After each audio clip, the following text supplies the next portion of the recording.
당연한 일이겠지만 우리들은 노화라는 주제를 꺼리는 경향이 있습니다. 나이 드는 것을 주제로 한 베스트셀러가 수십 권쯤 되지만 대개는 내년에는 더 젊게 불로장생, 나이의 샘물같이 좀 더 오래 살고 젊게 사는 방법에 관한 것들입니다. 하지만 현실을 직시하지 않는 꿈을 파는 느낌을 지울 수는 없습니다. 어떻게 보면 노령화에 적응하는 문제를 대면하는 일을 뒤로 미루고 있는 것입니다. 사회 전체적으로 꼭 필요한 일인데도 말입니다. 어떻게 죽을 것인가? 이 책의 제목만 봤을 때는 좀 불편하고 섬찟한 느낌마저 들었는데요. 하지만 이 책의 저자가 아툴 가완디임을 알고 책장을 넘기기 시작했고 책에서 손을 뗄 수 없을 정도로 저자의 시선과 생각을 같이 따라가게 되었습니다. 책장을 덮은 뒤에도 그 여운이 삶에 대한 그리고 인간에 대한 아툴 가완디의 따뜻한 고민의 흔적이 계속 맴돌았습니다. 그는 하버드 의과대학 교수이자 의사입니다. 그냥 글을 쓰는 의사가 아니라 글 잘 쓰는 의사로서 세계에서도 주목을 받고 있습니다. 그의 책을 한 권이라도 읽어보면 그 이유를 알 수 있게 되는데요. 현대의학의 성공과 실패, 그 안에서 분투하는 사람들의 이야기를 세밀하게 들여다보고 있습니다. 의사에게 주어진 막강한 권한에 합당하는 책임과 태도에 관해 사려 깊은 성찰을 담아내고 있습니다. 이 영상에서 다루는 어떻게 죽을 것인가, 이 책에서 가완디는 전문가 집단인 의사와 삶의 마지막 순간을 기다리는 환자의 올바른 삶의 방향에 대한 성찰을 기록하고 있습니다. 담담하게 써내려가는 의학서이자 인생 철학서를 읽으면서 눈시울이 뜨거워진 것은 정말 오랜만이었습니다. 노안이나 질병으로 인해 삶의 마지막 순간을 앞두고 있는 이들에게 정말 가치 있고 존엄 있게 생을 마감하는 방법이 있을까요? 이 책을 읽고 나니 가능할 것 같다는 생각도 들었습니다. 우선 저자에 대해서 간단히 말씀드리고 리뷰를 시작하겠습니다. 아툴 가완디는 스탠퍼드 대학교를 졸업한 뒤 옥스퍼드 대학에서 윤리학과 철학을 공부했습니다. 하버드 의과대학에서 박사학위를 그리고 하버드 보건대학에서 공중보건학 석사학위를 받았습니다. 현재는 하버드 의과대학과 보건대학 교수로 재직 중에 있는데요. 그는 최고의 과학 저술가에게 수여하는 루이스 토머스 상을 비롯해 내셔널 매거진 어워즈를 2회나 수상했고 사회에서 가장 창조적인 기여를 한 인물에게 수여하는 메가더 펠로십을 수상했습니다. 또한 타임지가 선정하는 세계에서 가장 영향력 있는 사상가 100인의 이름을 올리기도 했습니다. 이 책의 어느 한 부분을 놓치고 싶지 않은 욕심은 있지만 전체 흐름과 내용을 잘 반영해서 필요한 부분만 소개해 드리겠습니다.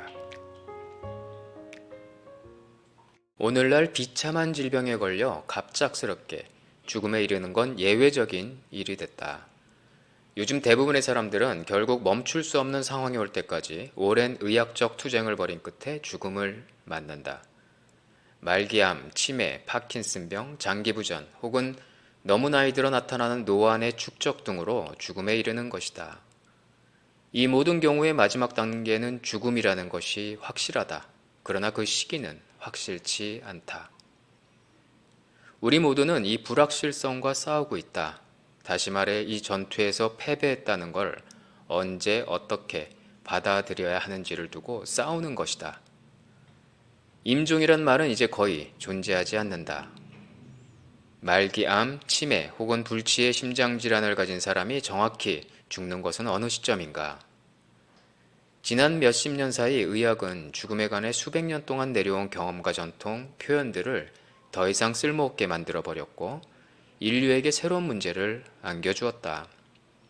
바로 어떻게 죽을까 하는 문제가 그것이다.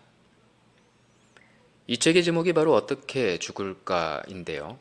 저자가 말했듯이 현재의 의학기술에서 죽는 시점은 연장되고 있습니다. 그 연장의 과정이 얼마나 고통스럽고 힘들어도 말입니다. 환자 자신의 존엄성과 독립성을 해치면서까지 기술의 발전에 압도당했다고도 해석이 되는데요. 최소한 마지막까지 좋은 삶은 아니었을 거라고 말합니다. 그러면서 저자는 제목처럼 화두를 던집니다. 의사이자 과학자로서 그리고 철학적 사유를 하면서 말이죠. 마지막까지 좋은 삶을 누리면서 우리는 과연 어떻게 죽을 것인가?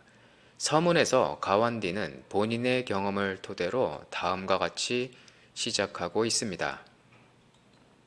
나는 외과 전공의 과정 1년차 때부터 글을 쓰기 시작했다. 내 첫 에세이에는 조지프 라자로프라고 이름 붙인 환자의 이야기가 등장한다. 시 행정 담당관인 그는 몇 년 전 폐암으로 아내를 여의었는데 60대에 접어든 후 그도 불치암에 걸렸다. 전립선암이 몸 전체에 전이된 것이다. 체중이 20kg 이상 줄었고 복부, 음낭, 다리에 물이 차올랐다. 어느 날 아침 눈을 뜨니 오른 다리를 움직일 수 없었고 배변 조절도 할 수 없었다. 그는 내가 신경외과 병동에서 인턴으로 일하던 병원에 입원했다. 암이 흉추까지 번져서 척수를 누르고 있다는 진단 결과가 나왔다. 암 자체는 고칠 수 없었다. 하지만 의료진은 증상을 완화시킬 수 있기를 바랐다. 그러나 응급방사선 치료에도 암세포는 줄어들지 않았다. 신경외과 주치의는 그에게 둘 중 하나를 선택하라고 말했다. 하나는 고통을 경감시켜주는 완화치료, 다른 하나는 척추에서 점점 자라나는 암세포를 제거하기 위한 수술이었다. 라자로프는 수술을 선택했다. 당시 신경외과 인턴이었던 나의 임무는 그가 수술에 따르는 위험을 이해하고 있으며 수술을 하기를 원한다는 확인 서명을 받는 것이었다. 나는 라자로프 입원실 밖에 서서 땀으로 축축해진 손으로 그의 차트를 쥔 채 어떻게 이야기를 꺼낼까 궁리했다. 수술이 성공적으로 끝나면 척수 손상이 더 이상 진행되지 않게 할 수 있으리라는 희망이 있었다. 하지만 암을 완치하거나 마비를 되돌릴 수도 이전의 생활로 돌아갈 수도 없었다. 무슨 짓을 해도 잘해야 몇 달 이상 살지 못할 것이고 수술에는 위험이 따른다. 가슴을 절개하고 갈비뼈 하나를 드러낸 다음 폐에 바람을 빼서 납작하게 만들어야 비로소 척추에 접근할 수 있다. 출혈이 많은 수술이고 회복은 더딜 것이다. 그는 이미 쇠약해진 상태에서 몸을 더욱 악화시킬 수 있는 수술 후 합병증의 위험까지 직면해 있었다. 수술로 삶의 질이 나빠지고 수명이 단축될 위험이 있었다. 그러나 신경외과 주치의가 이 모든 가능성을 라자로프에게 충분히 설명했고 그는 자신이 수술을 원한다는 사실을 분명히 했다. 나는 그냥 환자를 만나 서류를 작성하기만 하면 되는 일이었다. 침대에 누워있는 라자로프의 얼굴은 잿빛에다 굉장히 수척해 보였다.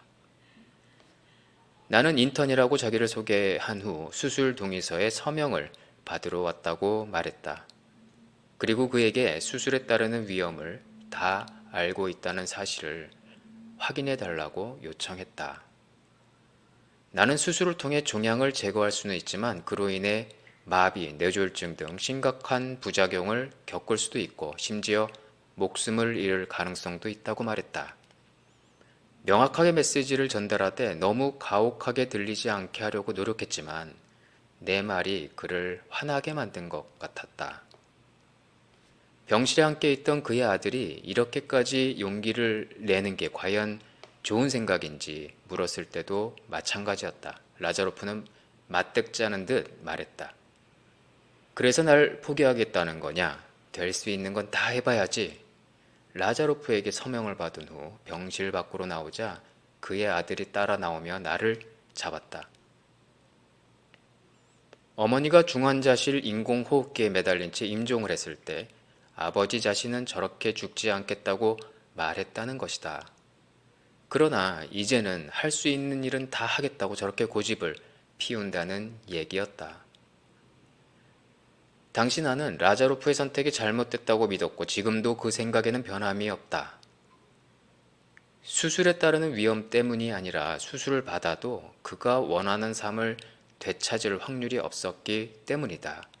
배변 능력, 활력 등 병이 악화되기 전에 누렸던 생활을 다시 찾을 수 있는 수술이 아니었다. 길고도 끔찍한 죽음을 경험할 위험을 무릅쓰고 그가 추가한 것은 환상에 지나지 않았다. 그리고 결국 그는 그런 죽음을 맞이했다. 수술은 기술적으로는 성공이었다. 8시간 반에 걸친 수술로 그의 척추에 침범한 종양을 제거하고 척추체를 아크릴 시멘트로 재건하는 데 성공했다.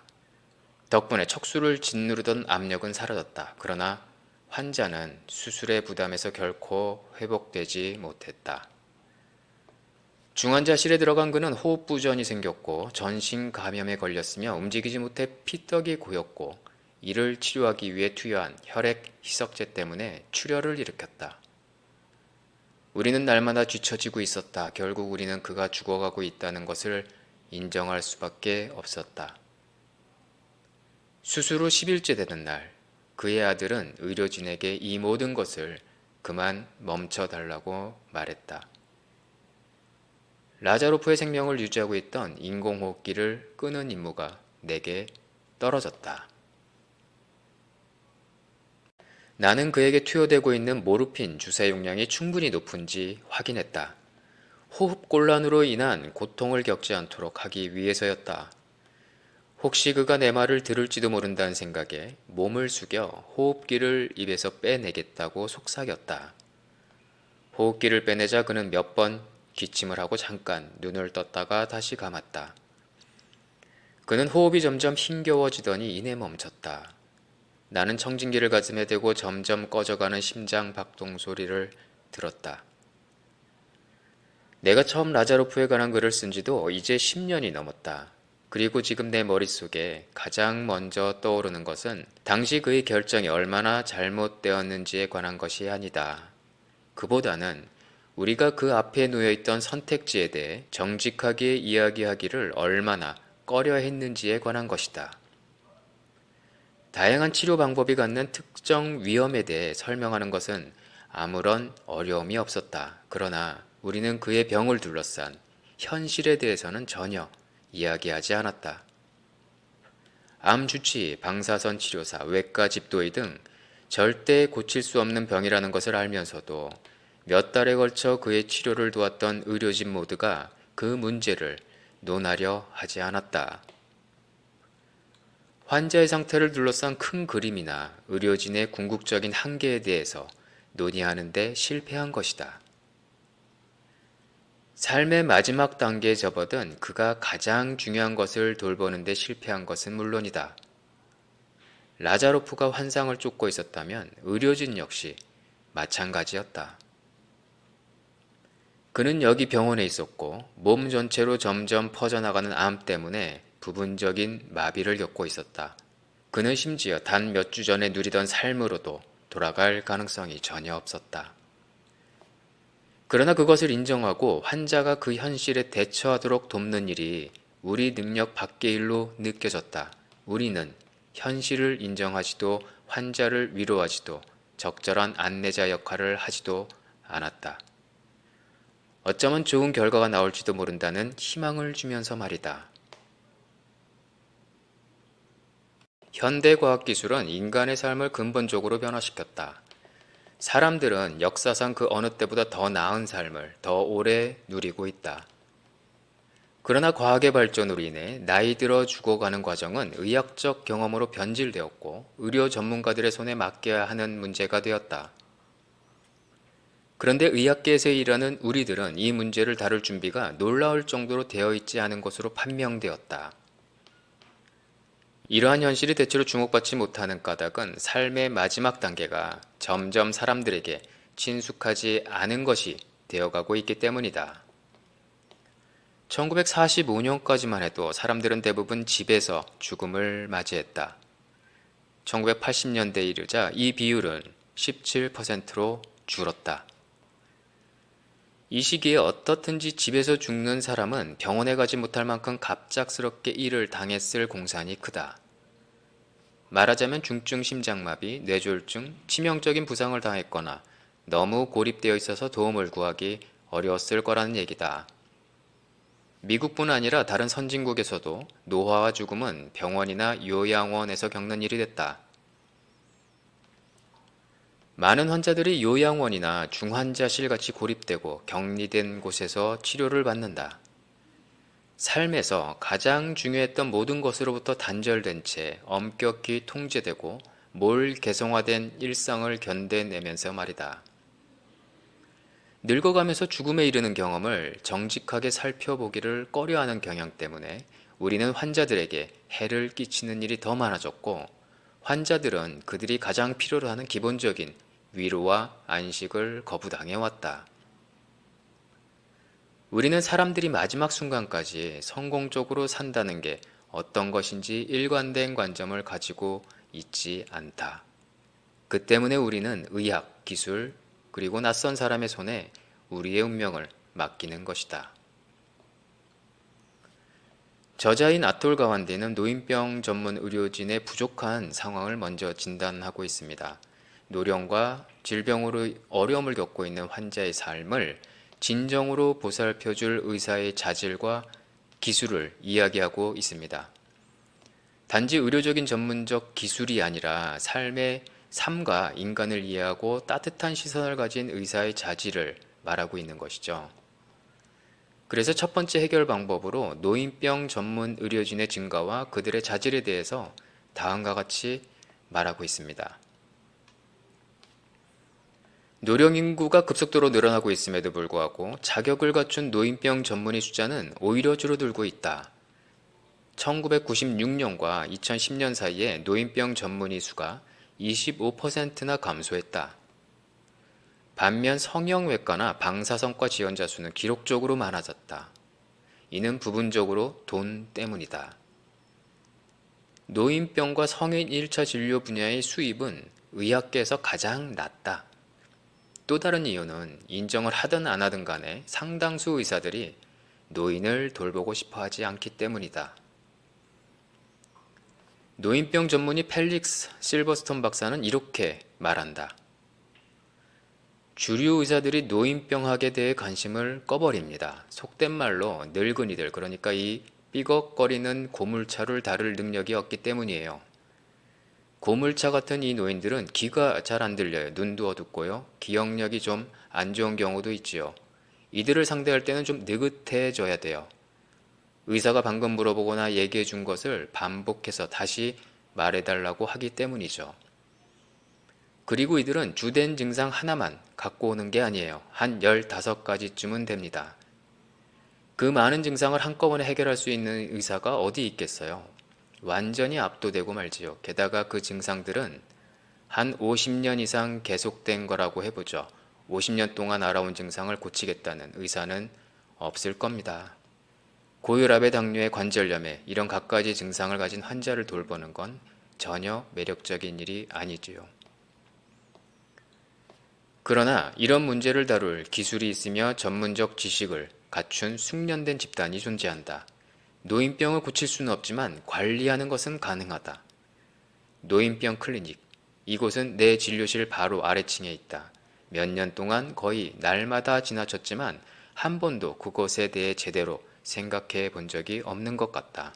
그러던 어느 날 아침 나는 아래층에 내려가 환자들의 허락을 받은 후 노인병 클리닉 과장 유르겐 블루다우의 진료를 참관할 기회를 얻었다.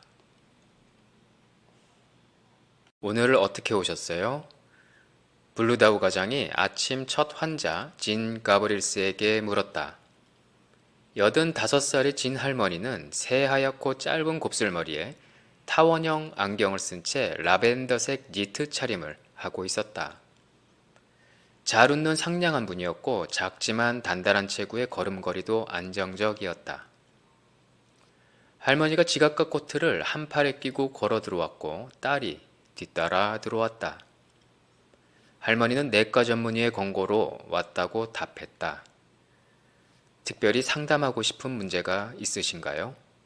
의사가 물었다. 그녀가 가장 먼저 언급한 것은 몇 달째 계속되는 요통이었다. 통증이 다리로 뻗쳐 내려가고 어떨 때는 침대나 의자에서 일어나는 것이 힘들 때도 있다는 것이었다.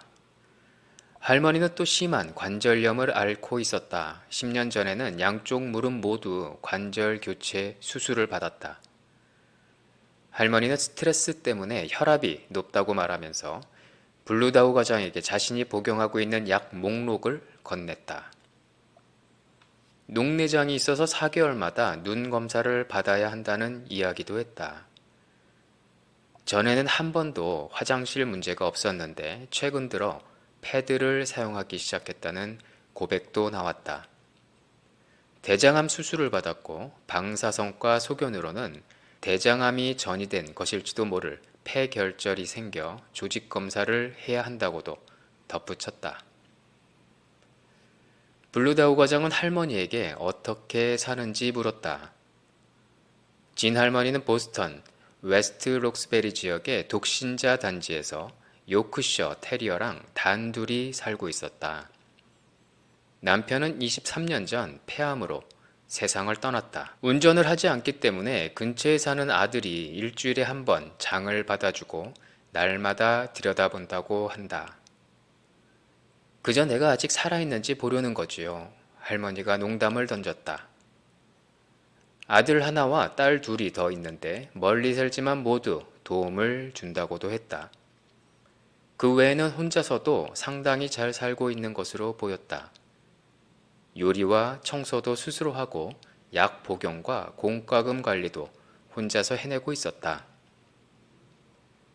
블루다우 과장은 진 할머니에게 진찰대에 앉으라고 했다. 할머니가 진찰대로 올라가는 발판을 딛다가 비틀거리자 그는 할머니의 발을 부축했다. 혈압을 재니 정상이었다. 눈과 귀도 들여다보고 입도 벌려 진찰했다. 청진기를 가슴에 대고 심장과 폐 소리도 들었다. 이 모든 게 아주 빠른 속도로 진행됐다. 그가 속도를 늦춘 것은 할머니의 손을 살필 때였다. 손톱이 단정하게 정리되어 있었다. 누가 손톱을 깎아드리나요? 그가 물었다. 제가 깎지요. 진 할머니가 대답했다. 나는 이 진찰을 통해 얻을 수 있는 게 무엇일까 생각해 보려고 했었다. 할머니는 나이에 비해 건강이 괜찮아 보였다. 하지만 점점 심해지는 관절염과 실금 그리고 대장암의 전이에 이르기까지 각종 질병을 가지고 있었다. 내 생각에는 40분밖에 되지 않은 진찰 시간 동안 우선순위를 정하는 게 중요해 보였다. 가장 목숨이 위협이 되는 증상인 암 전이 가능성에 초점을 맞추거나 환자에게 가장 큰 고통을 주는 요통을 완화시키는 것이 좋을 것 같았다. 그러나 블루다우 과장은 나와 생각이 다른 것이 분명했다. 그는 내가 중요하다고 생각한 두 문제에 대해서는 거의 아무것도 묻지 않았다. 대신 오랫동안 할머니의 발을 살폈다. 꼭 그래야 하나요? 신발과 양말을 벗어달라는 요청을 받은 할머니가 물었다. 네, 블루다우 과장이 답했다. 할머니가 진료실에 나간 후 그가 말했다. 항상 발을 봐야 해요. 그는 나비 넥타이를 맨 날렵하고 건강해 보이는 신사 이야기를 나에게 했다. 그러나 발을 보는 과정에서 진실이 드러났다. 그 신사는 손이 발에 닿을 정도로 허리를 굽힐 수가 없어서 몇 주째 씻지 않고 있었다. 전체적인 관리 부재를 보여주는 것이자 현실적인 위험을 암시하는 것이었다. 진 할머니는 신발을 벗는데 어려움을 겪었다. 할머니가 애쓰는 모습을 잠시 지켜보던 블루다우는 몸을 숙여 도왔고 양말을 벗겨드린 후 한 발씩 차례로 두 손을 쥐고 샅샅이 살폈다. 뒤꿈치, 발가락 사이 등을 자세히 들여다보았다. 그런 다음 양말과 신발을 다시 신는 걸 돕고는 할머니와 딸에게 진단 소견을 이야기했다. 블루다우 과장은 할머니가 굉장히 잘 해내고 있다는 말로 이야기를 시작했다. 정신이 맑고 육체적으로 강하다는 것이었다. 할머니가 처한 상황에서 가장 큰 위험은 지금 누리고 있는 것을 잃게 되는 것이라고 말도 덧붙였다. 가장 심한 위협은 폐결절도 요통도 아니다. 바로 넘어지는 것이다. 매년 35만 명의 미국인이 넘어져서 고관절 골절상을 입는다. 그중 40%가 결국 요양원에 들어갔고 20%는 다시 걷지 못했다. 넘어지는 데는 세 가지 주요 원인이 있다. 균형 감각 쇠퇴, 네 가지 이상의 처방약 복용, 그리고 근육 약화다. 이런 위험 요인을 가지지 않은 노인이 1년 사이에 낙상할 확률은 12%다. 반면에 이 요인들을 모두 가진 노인이 낙상할 확률은 거의 100%에 가깝다. 진할머니는 이 중 두 가지에 해당됐다. 일단 균형 감각이 좋지 않았다. 보행, 보조기의 도움을 받을 필요까지는 없었지만 진찰실에 들어올 때 팔자 걸음으로 어렵게 걷는 모습이 보였다.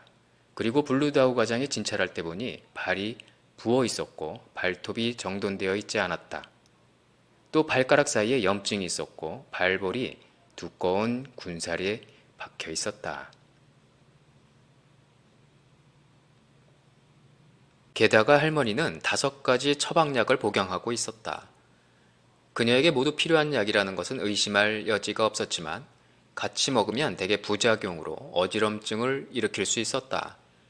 게다가 혈압약 중 하나에는 이뇨제 성분이 들어있었는데 할머니는 평소 물을 많이 마시지 않는 것으로 보였다. 그러면 탈수 증상을 일으킬 위험이 있었고 어지럼증이 더 심해질 수 있었다. 블루다우 과장이 진찰할 때 보니 할머니의 혀는 완전히 말라 있었다. 그나마 다행인 것은 근육이 눈에 띄게 약해지지는 않아 보였다는 것이다. 블루다우는 할머니가 의자에서 일어날 때 팔로 몸을 받치지 않는다는 사실에 주목했다. 그냥 일어설 수 있다는 것은 근육의 힘이 잘 보존되어 있다는 의미였다. 그러나 할머니가 이야기한 일과로 볼 때 그 힘을 유지하기 위해 필요한 열량을 충분히 섭취하지 않는다는 것을 알 수 있었다. 블루다운은 최근 할머니의 체중에 변화가 있었는지 물었다. 그녀는 지난 6개월 사이에 3kg 정도 체중이 줄었다고 인정했다. 블루다우 과장은 나중에 내게 어떤 의사든 환자가 삶의 질을 유지하도록 할 의무가 있다고 설명했다. 이 말은 질병의 폐해로부터 가능한 자유로울 수 있게 하고 세상에 능동적으로 관여할 수 있는 기능을 유지하도록 도와야 한다는 의미였다. 대부분 의사들은 질병만 치료하면 나머지는 저절로 해결될 거라고 생각한다. 그리고 그렇게 되지 않으면 예를 들어 환자가 너무 병약해져서 요양원으로 들어가면 글쎄 그건 의학적인 문제가 아니지 않을까 하고 생각할 것이다. 그러나 노인병 전문의에게는 그것도 의학적인 문제다. 사람들은 자신의 몸과 정신이 노화하는 것을 멈출 수 없다. 그러나 그것을 좀 더 감당하기 쉽게 만들고 적어도 몇 가지 최악의 경우는 피하게 할 수 있는 방법들이 있다. 그래서 블루다우 과장은 발 관리 전문가에게 진 할머니를 의뢰해 4주에 한 번씩 도움을 받아 발을 더 잘 돌볼 수 있도록 했다. 처방약 중 뺄 수 있는 것은 없었지만 이뇨 성분이 들어있는 약을 다른 것으로 대체해 탈수를 방지했다. 또한 그는 식사 후에 간식을 한 번 더 하고 열량과 콜레스테롤이 낮은 음식들을 집에서 모두 없애버리라고 권했다.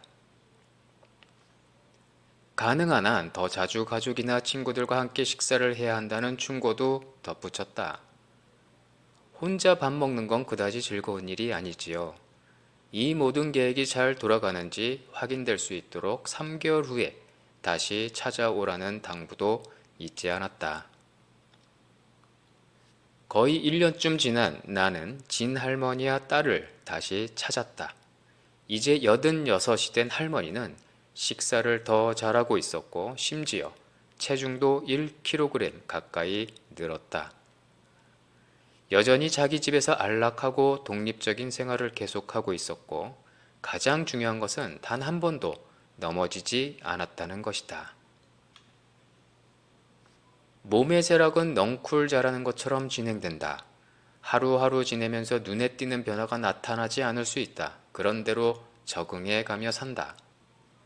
그러다가 뭔가 일이 벌어지면 모든 게 예전 같지 않다는 걸 깨닫게 된다. 노화는 우리의 운명이고 언젠가는 죽음이 찾아올 것이다. 그러나 우리 몸속의 마지막 예비 장치마저 모두 고장날 때까지 어떤 의학적 도움을 받느냐에 따라 그 과정은 많이 달라질 수 있다. 가파르게 곤두박질 치는 길이 될 수도 있고 각자의 삶에서 가장 중요한 능력을 좀 더 오래 보존하며 사는 완만한 경사길이 될 수도 있다. 의료계 종사자들은 대부분 이런 생각을 잘 하지 않는다. 우리는 구체적이고 개별적인 문제를 처리하는 데 능숙하다. 대장암, 고혈압, 무릎 관절염 등 특정 질환에 걸린 환자가 찾아오면 어떤 조치를 취할 수 있다. 그러나 고혈압과 무릎 관절염에 더해 각종 다른 문제들을 안고 있는 이를테면 자신이 영위해온 삶의 방식을 모두 잃어버릴 위험에 처한 할머니를 만나면 우리는 어떻게 해야 할지 모르고 많은 경우 문제를 더 심각하게 만들어버린다. 질병과 노화의 공포는 단지 우리가 감내해야 하는 상실에 대한 두려움만은 아니다. 그것은 고립과 소외에 대한 공포이기도 하다. 사람들은 자신의 삶이 유한하다는 사실을 깨닫게 되면서부터는 그다지 많은 것을 원하지 않는다. 돈을 더 바라지도 권력을 더 바라지도 않는다. 그저 가능한 한 이 세상에서 자기만의 삶의 이야기를 쓸 수 있기를 바랄 뿐이다. 일상의 소소한 일들에 대해 직접 선택을 하고 자신의 우선순위에 따라 다른 사람이나 세상과의 연결고리를 유지하고 싶어 하는 것이다. 심각한 질병을 갖고 있는 사람들에게는 단순히 생명을 연장하는 것 말고도 해야 할 다른 중요한 일들이 많다. 조사를 해보면 이들에게 가장 중요한 문제는 고통을 피하고 가족과 친구들과의 관계를 더 돈독히 하고 주변 상황을 자각할 수 있는 정신적 능력을 잃지 않고 타인에게 짐이 되지 않고 자신의 삶이 완결됐다는 느낌을 갖는 것이다. 기존에 의존한 의학적 처치는 그런 욕구를 충족시키는데 완전히 실패했다. 저자인 아툴 가완디는 노인병 클리닉의 블루더우 의사를 언급하면서 그가 진 할머니를 대하는 자세와 처방이 얼마나 가치 있고 우리가 바라는 의료계의 현실인지를 강조하고 있는 것입니다. 돈이 안 되는 노인병 클리닉, 이 클리닉의 확충과 더불어 마지막 삶을 의미 있게 보내기 위해서 요양원을 대신할 어시스트 리빙 시스템과 호스피스 문제도 이 책에서 다루고 있습니다. 요양원이라는 것은 1954년 미국에서 처음 만들어졌다고 합니다. 회복이라는 데 오랜 시간이 걸리는 환자들을 수용할 수 있는 별도의 시설이 필요했고 이 시설이 요양원의 시초였습니다. 노령에 접어들어 도움이 필요한 사람들을 위해 만들어진 게 아니라 병실을 비우기 위해 시작된 것입니다. 바로 그 때문에 널싱 홈이라는 이름이 붙여졌다고 합니다. 이 요양원이라는 시설은 2명에서 6명이 공동의 생활을 하고 엄격한 규율과 통제 속에서 환자 자신의 독립성과 존엄성을 보호받지 못하고 생활합니다. 저자는 좋은 삶이란 독립성을 극대화한 삶이라고 누누이 강조합니다. 그러나 바로 그 독립성이야말로 요양원 주민들에게는 허용되지 않는 것이었습니다. 그래서 어시스트 리빙이라는 독립주거시설과 요양원의 중간 단계 정도의 시설 설립을 강력히 찬성하고 있습니다. 우리가 늙고 쇠약해져서 더 이상 스스로를 돌볼 수 없게 됐을 때에도 삶을 가치 있게 살아가도록 돕는 그런 시설 말입니다. 물론 정부의 지원이 중요한 문제이기는 합니다. 아툴 가운데의 아버지도 척수암으로 긴 투병 생활을 겪고 결국 돌아가셨습니다. 아툴 가운데의 아버지와 어머니 모두 의사였습니다. 인도 출신으로서 미국으로 건너와 성공한 의사 집안이었던 것입니다. 의사로서 그리고 암투병 중인 환자의 가족으로서 그의 생각은 이 책의 곳곳에서 삶과 죽음에 대한 문제에 대한 고민이 묻어나고 있습니다. 아버지는 남아있는 능력으로 가능한 한 최선의 삶을 영위하는 것과 수술 등으로 불확실한 미래의 가능성을 위해 남아있는 삶의 질을 희생하는 것 사이에서 결정을 내리지 못하고 있었습니다. 노력을 너무 적게 하는 것만큼이나 너무 많이 하는 것도 한 사람의 삶을 파괴할 수 있다는 사실을 절실히 깨닫고 있었습니다. 저자는 이렇게 말하고 있습니다. 의사로서 우리 세 사람의 경력을 모두 합치면 120년이 넘는다. 그러나 이 문제는 그 경험으로도 풀 수 없는 수수께끼처럼 보였다. 의학계에 종사하는 우리들은 삶의 마지막에 이른 사람들에게 깊은 상처를 주고도 해를 입혔다는 것조차 의식하지 못한 채 계속 일을 해나가고 있다. 궁극적인 목표는 좋은 죽음이 아니라 마지막 순간까지 좋은 삶을 사는 것이다. 아름다운 죽음은 없지만 그러나 인간다운 죽음은 있다고 합니다. 이 책을 읽고 나니 저자는 죽음이라는 문제를 다루고 있지 않고 삶의 문제를 다루고 있었습니다. 어떻게 살면 더 좋은 삶을 살 수 있을까? 마지막 순간까지 좋은 삶을 사는 것 말입니다. 아툴 가운데 어떻게 죽을 것인가? 북 리뷰를 여기서 마치겠습니다. 들어주셔서 고맙습니다.